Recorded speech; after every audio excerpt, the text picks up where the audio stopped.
안녕하십니까, 오토다이리 오종원입니다. 영하 10도의 날씨입니다. 강추위가 닥쳤는데요, 오늘 시승한 차 아우디의 RS6 아반트 모델입니다. RS 레이싱 스포츠라는 의미를 가진 독일어 머리 글자에서 따온 라인 이름이죠. RS 라인의 6 중형이라는 얘기고요. 아반트라고 한다면 스테이션 웨건 스타일의 디자인을 적용을 하고 있다라는 얘기입니다.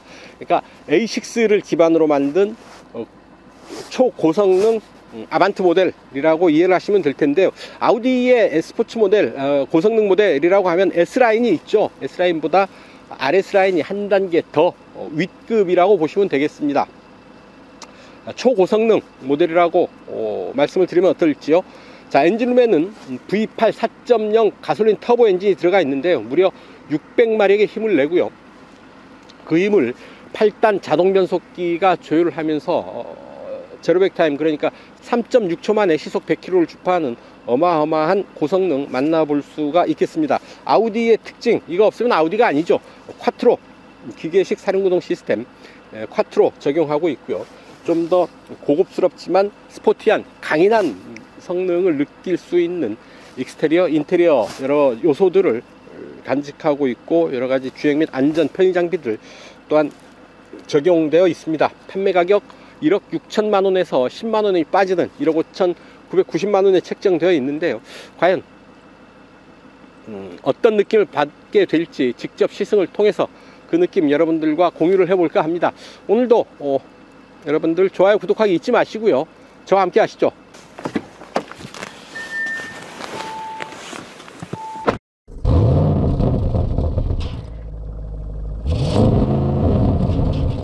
시동 소리가 아주 우렁차죠.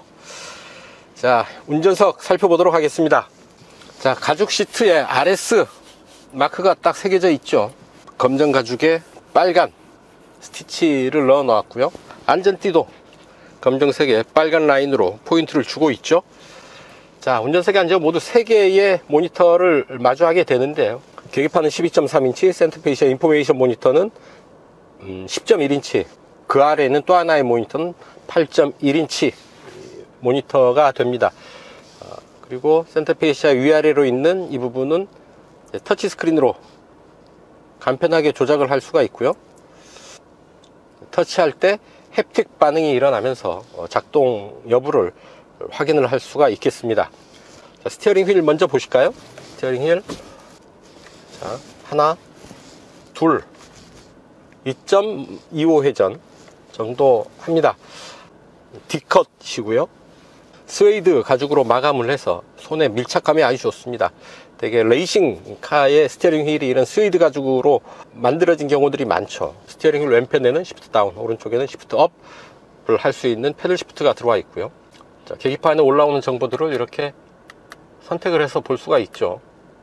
연비, 이런 트림 미터들 볼 수가 있고요, 트립 컴퓨터를 선택해서 볼 수가 있고, 스포츠 화면으로 별도 엔진 데이터, 그리고 타이어 압력 표시 등을 선택해서 띄울 수도 있는 거죠.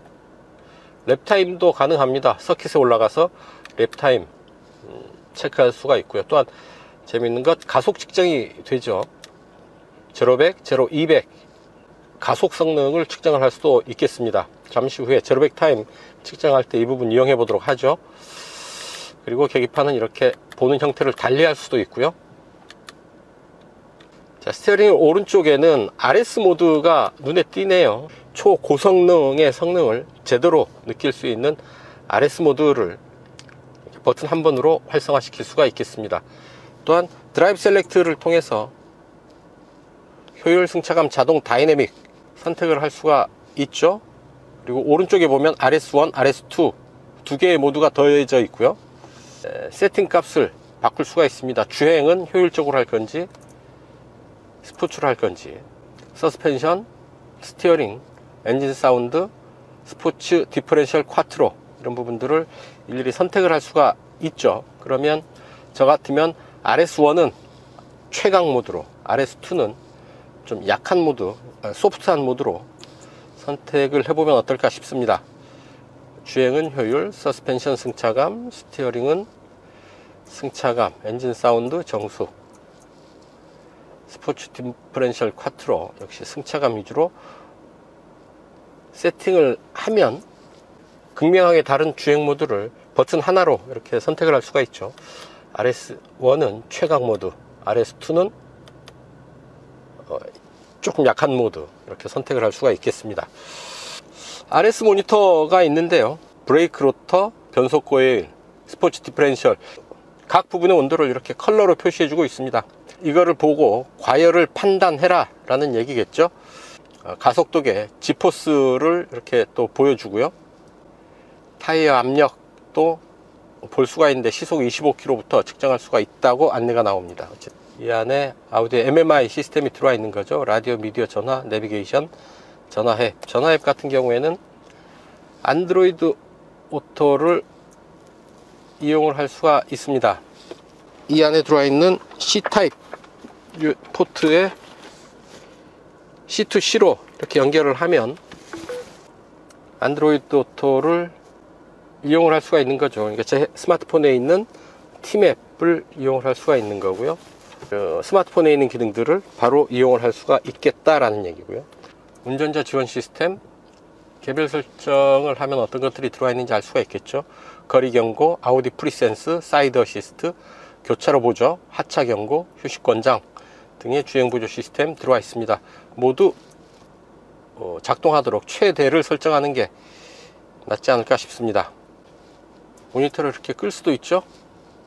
공조장치, 그리고 열선, 냉풍 시트 함께 작동이 되네요. 에어컨, 그리고 열선 스티어링 휠. 위에서 별도로 또 설정을 할 수도 있네요. 열선 시트를 밑에서 작동을 시킬 수도 있고, 이렇게 띄워서 위에서 할 수도 있겠습니다. 디퓨저, 그리고 뒷부분 공조를 앞에서 조절할 수도 있을 테고요. 실내 공기질을 관리하는 이온 기능 활성화 시킬 수가 있습니다. 에어컨을 끌 수도 있고요. 카메라를 켜면 이렇게 앵글을 달리하면서 볼 수가 있죠. 자동 주차, 파크 어시스트 기능도 이렇게 활용을 할 수가 있을 테고요. 운전자 지원 시스템 적용 범위를 이렇게 간단하게 버튼으로 바로바로 적용을 할 수도 있겠습니다. 그 아래 변속 레버, 8단 자동 변속기를 조절하는 변속 레버인데요, 스티어링 휠과 마찬가지로 스웨이드 가죽으로 마감을 했습니다. 그래서 금속과 가죽의 재질을 사용을 해서 고급스러움을 한껏 끌어올리고 있죠. 변속 레버는 한 번 내리면 D, 또 한 번 내리면 S, 오른쪽으로 밀면 수동 변속이 되네요. 오른쪽에는 키 이렇게 집어넣을 수 있는 공간, 그리고 C가 잭, 재떨이, 그리고 센터 콘솔 들어와 있습니다. 센터 콘솔에는 두 개의 C타입 USB 포트가 들어와 있고요. 그리고 스마트폰 무선 충전 시스템도 들어와 있어서 이동 중에 운전할 때는 스마트폰 이 안에 놔두면 되지 않을까 싶습니다. 이렇게 덮어버리면 아주 깔끔하게 이 부분 마무리가 되죠. 뱅앤올룹스는 어드밴스드 사운드 시스템 적용되어 있습니다. 1820W 출력에 19개의 스피커, 그리고 19개 채널을 이용하는 최고급 오디오 시스템인데요, 소리 한번 들어봐야죠.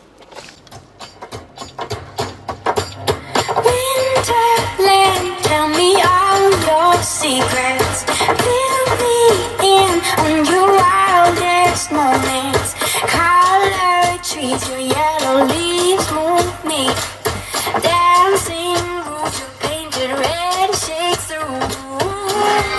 When I get there, I'll let my... 자, 소리 아주 입체감이 살아있는 소리를 들을 수가 있겠습니다. 실내를 꽉 채우는, 몸이 느낄 정도로 울림이 있는 그런 입체적인 사운드 들을 수가 있을 텐데요, 아마도 편집 과정을 거치고 유튜브로 듣는 소리는 아마 이보다는 못하겠죠. 그 부분 감안해서 들어주셨으면 좋겠습니다. 어쨌든 19개의 스피커, 19개의 채널로 구성된 뱅앤올룹슨 어드밴스드 사운드 시스템, 최고 수준의 음질 보여주고 있지 않나 싶습니다. 오버헤드 콘솔 봐야죠. 오버헤드 콘솔에는 SOS 버튼 여기 이렇게 준비되어 있고요, 양옆으로 조명, 그리고 썬루프, 그리고 뒷좌석도 썬루프 커버를 이렇게 전동식으로 접을 수가 있습니다. 자, 운전석 이정도 살펴보시죠. 이제 뒷좌석 잠깐 보고 가시죠. 뒤로 갑니다. 네, 뒷좌석입니다. 센터 터널이 아주 높게 솟아 있어서 제 팔목보다 더 높게 이 정도 높이로 솟아 있어서 2열의 좌우를 확실하게 구분 짓고 있습니다. 자, 차창은 이렇게 원버튼으로 내려가고요. 이 정도 남겨놓고 열리네요. 햇볕 가리개 이렇게 수동으로 작동을 시킬 수가 있습니다. B필러에 뒷좌석을 위한 송풍구 들어와 있고요. 또한 센터 콘솔 뒤로도 송풍구는 준비되어 있습니다. 자, 무릎 앞으로 주먹 2개 여유있게 들어가죠. 들어가고도 공간이 남습니다. 이 정도면 충분하다 싶고요. 머리 위로도 손바닥이 아니라 주먹을 세워서 드늘 정도의 공간 확보하고 있죠. 또한 이 객실은 트렁크 공간과 확실하게 구분 짓기 위해서 이렇게 그물망을 설치를 할 수가 있습니다. 필요 없다 싶으면 이렇게 내려버리면 되겠죠. 자, 뒷좌석을 위한 공조 스위치가 센터 콘솔 뒤쪽으로 들어와 있는데요. 좌우 분리해서 조절을 할 수가 있습니다.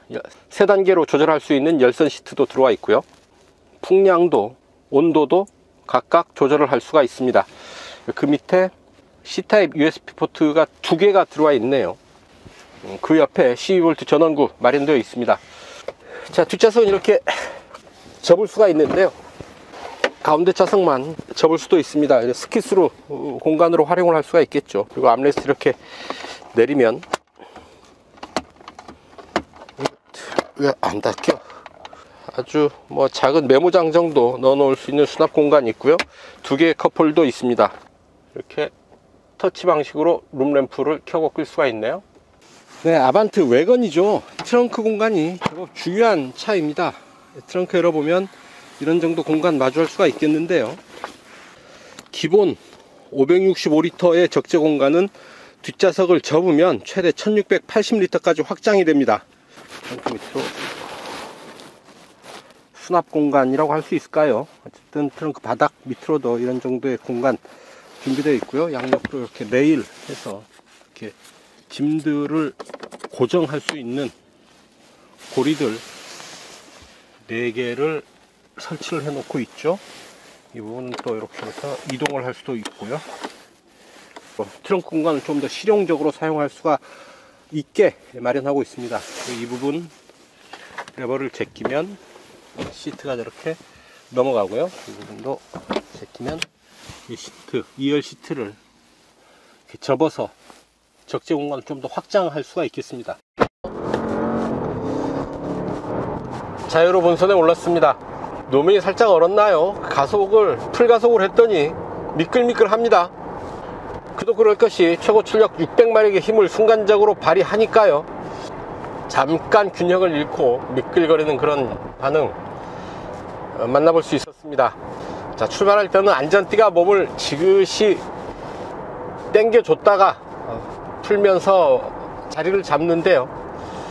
어떤 그 차와의 포옹이랄까요? 출발하기 전에 너의 안전을 내가 지켜줄게 라는 메시지를 전하는 것 같아요. 안전띠의 반응도 상당히 기분 좋게 만듭니다. 갑자기 날씨가 추워졌어요. 지금 밖에 기온 계기판상으로는 영하 8도, 일기예보는 영하 11도라고 합니다. 상당히 추운 날씨인데요. 추운 날씨에 600마력의 고성능 스포츠 외건 타고 달립니다. 규칙적인 패턴이 계속 반복되는 빨래판길 툭툭툭툭툭툭 치고 나가는데요.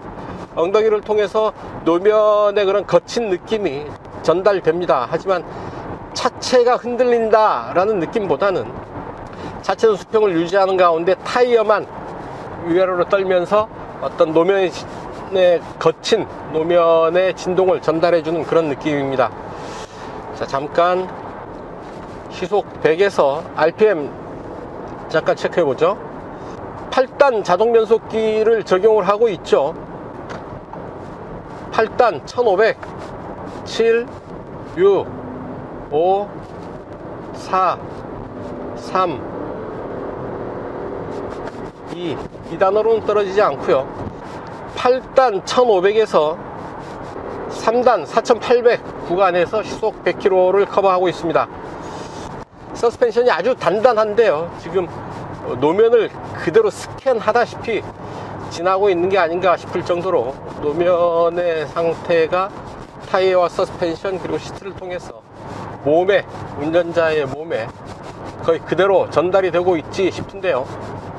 자, 이런 고성능 차들은 천천히 달리면 오히려 좀 피곤한 느낌이 있죠. 사람 좀 거친 느낌을 받게 되고요.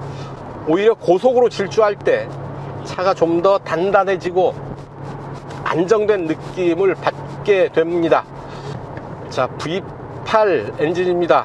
V8 4.0 가솔린 터보 엔진 적용하고 있고요. 최고 출력 600마력의 힘을 내죠. 8단 변속기를 적용을 해서 그 힘을 조율하고 있고요. 최고 속도 시속 305km까지 가속을 할 수가 있다고 하네요. 자, 주행 모드는 자감, 자동, 다이나믹 4개가 있고요. 옆에 RS1과 RS모드2가 있습니다. 제가 다시 세팅을 할 수가 있고요. 그래서 모두 6개의 주행 모드를 갖췄다 라는 얘기입니다. 자, 효율 모드에서부터 차근차근 느껴보죠. 가속 페달 툭 뭐 약간의 터치하는 그런 느낌은 느껴지지만 약간 느슨하죠. 승차감, 약간의 텐션이 좀 더 올라오고요. 가속 페달에 대한 반응이 조금 더 예민해졌다. 자동에서는 뭐 굳이 가속 페달의 조작에 따라서 자체가 그때그때 반응을 달리하는 그런 정도일 테고요. 자, 다이나믹 모드에서는 엔진 소리도 좀 더 굵고 다이나믹해졌죠. 힘 있는 엔진 소리, 굵은 엔진 소리를 토해내면서 가속 반응도, 가속 페달에 대한 반응도 좀 더 예민하지 않은가 싶고요. 그리고 RS 모드, 자, 여기서 할까요? RS1을 보면, 자,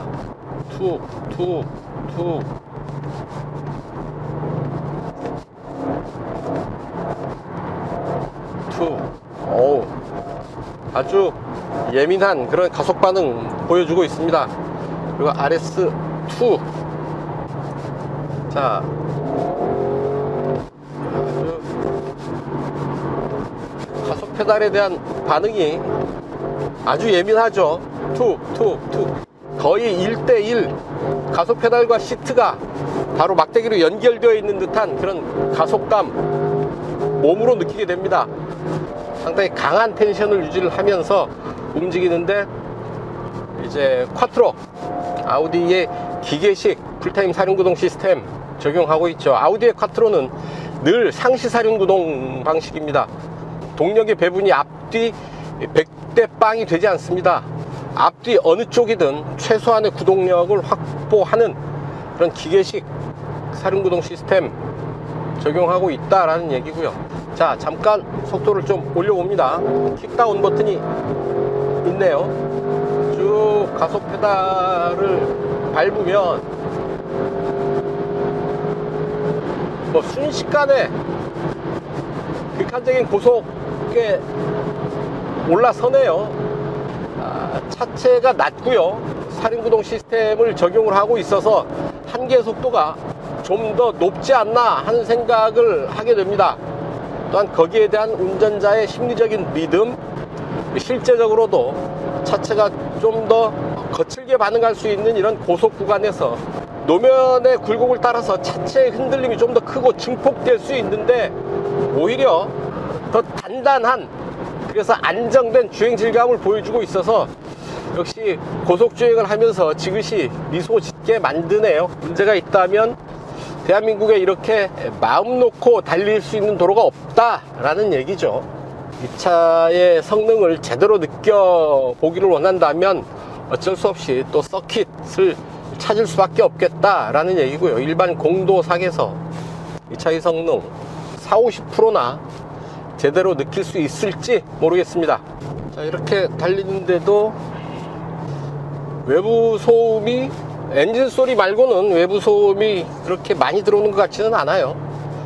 이중접합 차음유리, 어쿠스틱 글래스가 적용되어 있고요. 대체로 실내는 조용하다고 얘기를 하려는데, 도로가 시멘트 도로네요. 시멘트 도로에서는 와글와글거리는 소리들이 어느 정도 실내로 들어오고요.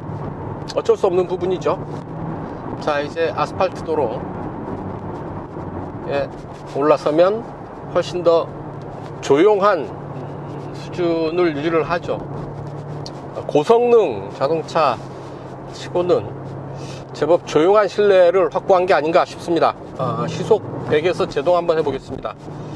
자, 시속 100이고요 배기온도 많이 차갑고 노면 온도, 타이어 온도도 아직 제 온도로 올라오진 않았을 텐데 감안해서 제동 한번 해봅니다. 자, 뒤에 차가 없고요 제동합니다. 하나, 둘, 셋. 자, 노면이 좀 차갑고 미끄러운 그런 느낌이 있어요. 비상등은 스스로 작동을 하고요 안전띠는 몸을 확실하게 잡아주는 것 같지는 않습니다. 안전띠는 그 상태 그대로 유지를 하는데 브레이크 페달에 떨리는 느낌이 단계별로 구분돼서 전해져 오고요 차가 그렇게 앞으로 기운다 라는 느낌은 없네요. 수평을 유지한 상태로 제동을 마무리하고 있는 게 상당히 인상적입니다. 네, 운전자 지원 시스템 세팅을 하면 차선 이탈 방지 장치, 차로 중앙 유지를 잘 해주고 있고요. 자, 왼쪽으로 차로가 굽어지는데요 이런 구분기를 차선의 중앙을 잘 유지하면서 돌아 나가고 있습니다. 어떻습니까? 아주 훌륭하죠? 좀 더 빠른 속도에서도 차로의 중앙을 잘 유지를 하고 있고요. 자, 앞에 차가 있는데요 거리 1초 거리로 경고가 들어옵니다. 너무 가깝다라는 얘기죠. 자, 여기서 문제 나갑니다. 거리 1초, 지금 상황에서 1초 거리라고 하면 실제로 몇 미터가 되겠습니까? 한번 계산해 보십시오. 시속 69km니까요 차간거리는 하나, 둘, 셋, 네 단계로 조절이 됩니다. 아주 훌륭한, 아주 높은 수준에서 구현되는 운전자 지원 시스템. 능숙한 운전자처럼 차를 컨트롤하고 있습니다. 다만 여기서 중요한 것은 운전을 맡기면 안 된다라는 얘기죠. 스티어링 휠에서 손을 떼면 안 됩니다. 저는 잠깐 차의 테스트를 위해서, 기능 점검을 위해서 스티어링 휠에서 잠깐 손을 뗐던 것이고요. 여러분들은 절대 운전하는 동안에 스티어링 휠에서 손을 떼는 버릇은 하시면 안 됩니다. 이런 주행보조 시스템, 운전자 지원 시스템은 늘 제가 말씀드리는 것이지만 어시스트, 보조라는 얘기죠. 만약에 사고가 났을 때 자동차 메이커에서는 책임지지 않겠다 라는 의미를 보조, 어시스트라는 단어 안에 담아두고 있는 겁니다. 숨은 의미가 있다라는 얘기죠. 자, 자이로의 끝, 마지막은 늘 그렇듯이 코너링으로 주행 테스트 마무리해 볼까 합니다. 자, 날씨가 추워서 노면이 좀 불안한데요. 낮은 무게중심, 그리고 사륜구동 시스템, 20인치 타이어의 어떤 그 구동력 한번 믿어보고요. 속도를 쭉 끌어올립니다. 끌어올리고 제동, 턴. 여유 있네요. 노면 상태 괜찮고요. 가속을 좀 더 밟아봅니다. 아주 여유 있게, 너무 내가 속도를 줄여서 너무 약하게 들어온 게 아닌가 싶을 정도로 상당히 여유 있는 그런 반응으로 코너를 돌았습니다. 마치 차체 중앙에 핀을 딱 꼽고 그대로 돌아나가는 듯한 그런 주행의 반응이었고요. 자, 그래서 이 차의 판매 가격 얼마냐? 1억 5,990만 원입니다. 1억 6천만 원에서 10만 원 빼주는 거죠. 거기에 이제 워런티 보증기간은 5년 15만 킬로 보증을 받게 됩니다. 성격이 분명한 차입니다. 실용성, 기능성을 강조하는 외건 스타일에 600마력의 고성능을 얹었습니다. 많은 사람들이 탈 만한 차는 아니다. 하지만 소수의 성격이 분명한, 또한 고성능을 추구하는 그런 마니아들이라고 한다면 충분히 매력을 느낄 만한 요소를 많이 갖춘 차다 라는 얘기입니다.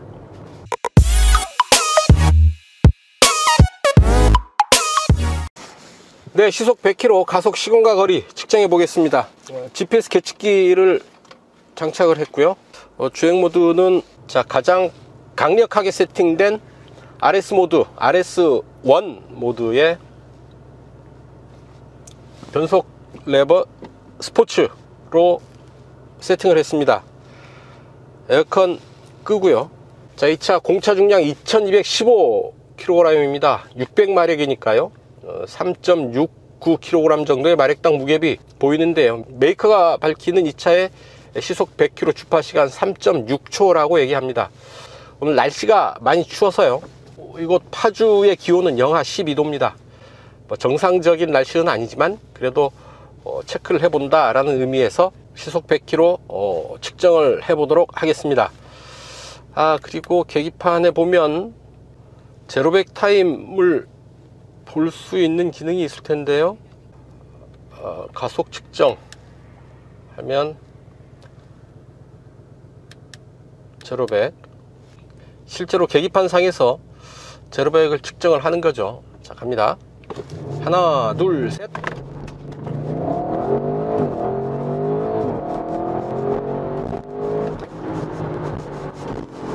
4초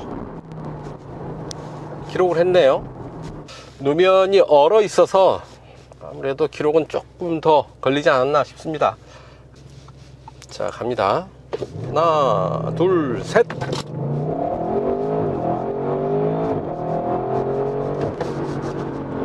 3.6초 남았죠. 메이커에서 발표하는 공인기록과 동일한 기록을 기록한 겁니다. 실제 GPS 계측기와 오차가 어느 정도 날지도 궁금한데요. GPS 계측기와의 차이도 한번 체크해보는 계기가 될 것 같네요.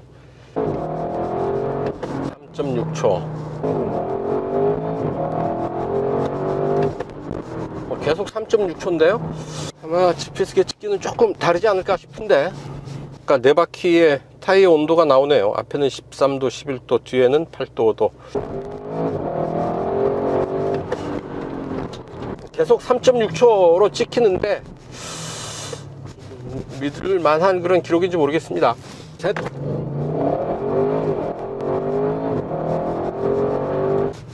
첫 회 4초 나온 뒤로 계속 3.6초를 기록하고 있어요.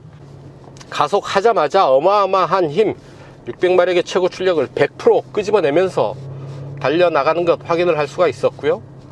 그 강한 힘을 네 바퀴가 온전히 받아내고 있습니다. 흔들림 없이 헛바퀴가 돌지 않고 그 힘을 100% 이용하면서 가속을 이어나가고 있다 라는 얘기죠. 자, GPS 계측기 기록 어떻게 나왔는지 살펴보시죠.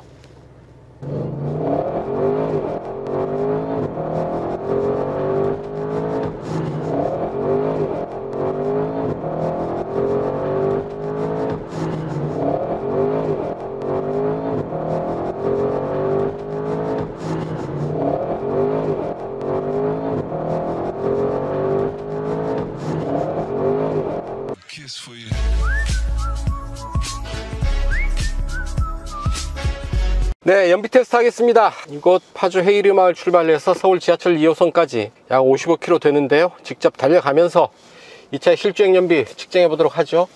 이 차 공인복합 연비는 리터당 7.0km로 인증을 받았습니다.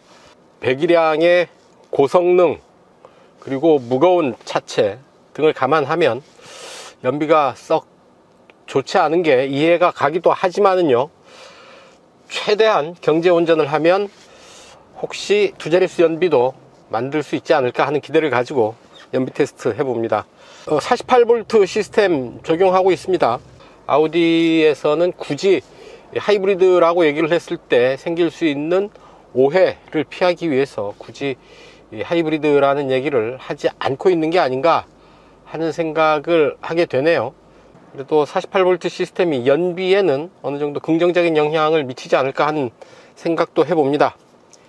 이제 주행 모드는 효율, 에코로 가고요. 이피션시 모드죠. 그리고 트림미터 세팅 다시 하고요. 출발합니다. 네, 자유로 따라서 약 27.5km, 28km 가까이 달려왔습니다. 이제 행주대교 북단인데요, 자유로 빠져나가서 행주대교 지나서 올림픽대로로 이어가겠습니다. 이곳까지 달린 평균 연비 리터당 10.6km 기록을 했네요. 네, 올림픽대로 따라서 동작대교 남단까지 달려왔습니다. 이곳에서 이제 이수교차로 방향으로 빠져나갈 텐데요, 이곳까지 달려온 연비 리터당 10.3km 기록을 하고 있습니다. 여전히 두 자릿수 연비 유지하고 있는 거고요. 이제 여기서 올림픽대로 빠져나가서 약 5km 도심 주행 이어가도록 합니다. 약 5km 도심 주행도 막바지고요. 네, 교도역 내거리에 신호대기로 멈춰 섰습니다. 1시간 10분 동안 55.2km 달려왔습니다. 평균 속도 47km, 평균 연비는 리터당 9.6km 기록했네요. 두 자릿수 연비는 지키지 못했고요. 워낙에 2차 공인복합 연비가 리터당 7km로 좋지 않은 수준이죠. 그런 그 공인복합 연비보다는 그래도 리터당 2.6km 더 달린 연비 기록을 했습니다. 이렇게 오늘도 무사히 연비 테스트까지 모든 시승 마무리 졌다라는 보고 드리면서 아우디 RS6 아반트 연비 테스트 여기서 정리하겠습니다.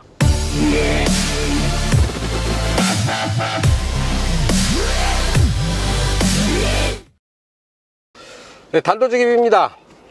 회전할 때 좀 거친 느낌을 만날 때가 있습니다. 스티어링 휠을 완전히 꺾고 유턴을 한다거나 할 때 상당히 회전감이 거칠게 드러나는 건데요, 유턴할 때는 그 타이어와 출력의 궁합이 잘 맞지 않는 거죠. 회전을 할 때는 좌우 바퀴의 회전 차이가 생기기 마련인데요, 워낙 엔진 출력이 크다 보니까 이 좌우 바퀴의 회전 차이를 제대로 흡수하지 못하는 경우가 발생하는 겁니다. 이를테면 이런 건데요, 스티어링 휠을 완전히 꺾고 돌아갈 때 이렇게 툭툭 걸리는, 관절이 꺾이는 그런 느낌을 받게 되는 거죠. 워낙 고출력 엔진의 초광폭 타이어, 그러니까 30 시리즈 타이어죠. 고출력 엔진의 초광폭 타이어를 사용하다 보니까 이 회전할 때 좌우 바퀴의 회전 차이를 제대로 흡수하지 못하면서 이렇게 툭툭 거친 회전 주행 질감을 보일 때가 있다라는 얘기죠. 뒷좌석 암레스트, 뒷좌석 센터 암레스트의 컵홀더는 좀 다물어지지가 않죠. 안에 걸림새에 뭐가 이상이 있는 2차만의 문제라고 볼 수가 있겠습니다만, 2차에서 그런 문제가 나타났다라는 것, 언제든지 다른 차에서도 같은 문제가 나타날 수 있다라는 얘기이기도 합니다. 이런 디테일한 부분에서 차의 마무리 좀 더 잘 해 주었으면 하는 바람입니다. 음성 명령은 좀 제한적으로 작동을 하죠. 블루투스 오디오 다시 말씀해 주시겠습니까? 취소합니다.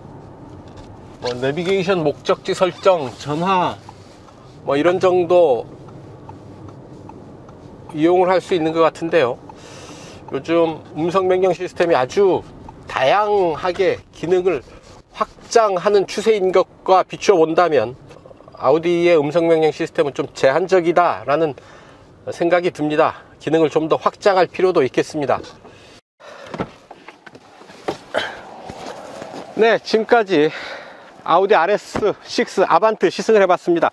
600마력의 힘 어마어마합니다. 그 힘도 힘이지만 아반트, 즉 스테이션 웨건 형태의 차체를 가지고 있어서 넓은 트렁크, 넓은 실내 공간을 바탕으로 좀 더 다양한 아웃도어 활동, 이동성에도 큰 역할을 할 수 있겠죠. 그래서 기능적인, 합리적인 면에서도 상당히 큰 역할을 해내는 그런 차가 아닐까 싶습니다. 이런 넓은 트렁크 공간을 바탕으로 짐을 싣고 5인승 가족들과 함께 고성능을 즐기면서 여러가지 활동을 즐길 수 있는 RS6 아반트, 어떤 그 자동차의 활동 범위를 아주 극한적으로 넓혀 놓는 그런 차가 아닐까 싶습니다.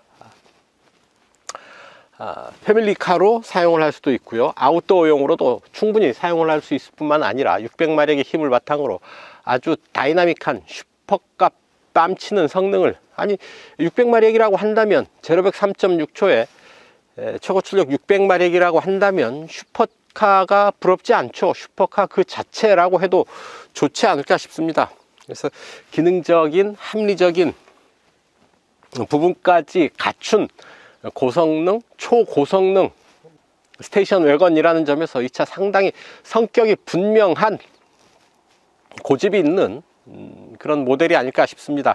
말씀드렸다시피 아주 많이 팔리는 차는 분명 아니지만 자기 성격과 주장이 분명한 아주 특정 계층에서는 뜨거운 환호, 뜨거운 성원을 받을 수 있는 그런 성격 분명한 차가 아닐까 싶습니다.